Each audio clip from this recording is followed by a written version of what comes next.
their high freak radio went out, so they took the high freak out of the Lady Be Good and put it in it, C-47. The airplane my buddy crashed in, the crew chief had taken the armrest out of Lady Be Good and installed them in this Otter. It's a 9-passenger, great big, goofy-looking airplane.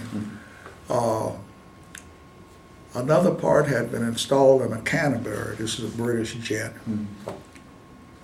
But all of those planes crashed in the water. I thought you would say that. Every one of them crashed in the water.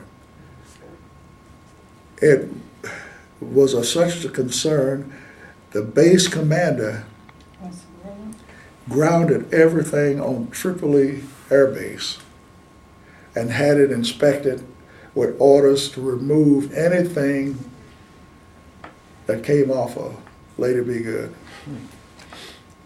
These were the only accidents we had. And all of them had parts on it from Lady Be Good. Yeah, quite a coincidence. Yeah. I think it's more than a coincidence. And they all crashed out in the sea. Yeah. We don't know what happened to Jeff's airplane. He was with a flight of 3, and he decided to take a bigger cut across the bay. The other 2 went around, and when they got over here, they didn't see him no more. All we found was pieces. He hit so hard, they had honeycomb floors in these aircraft. The biggest piece we found was about like that. So we don't know what happened to him, but I do know that had something to do with it. That Lady Be Good.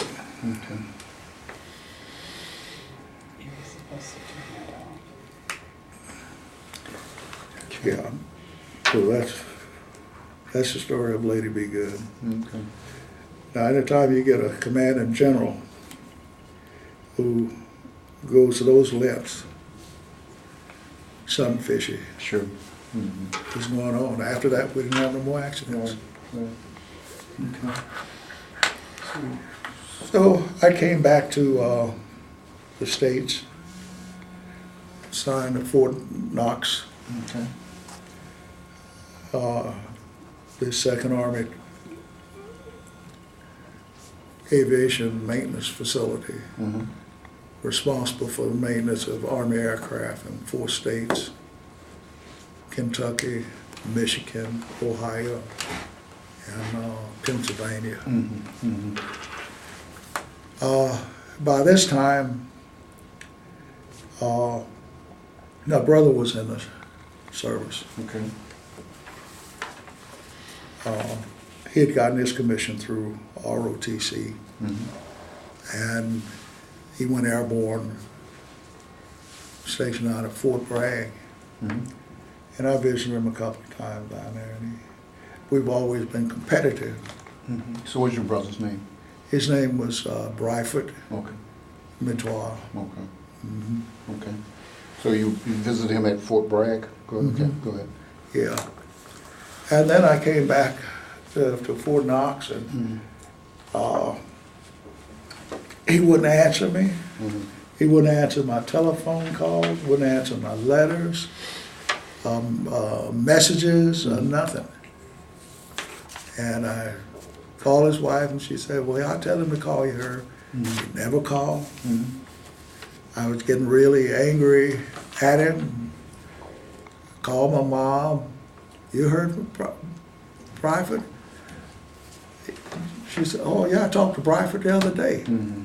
I said, well, he hasn't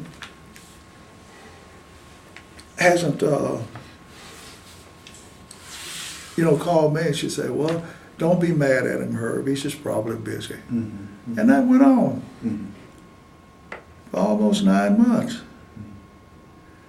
I didn't hear from him.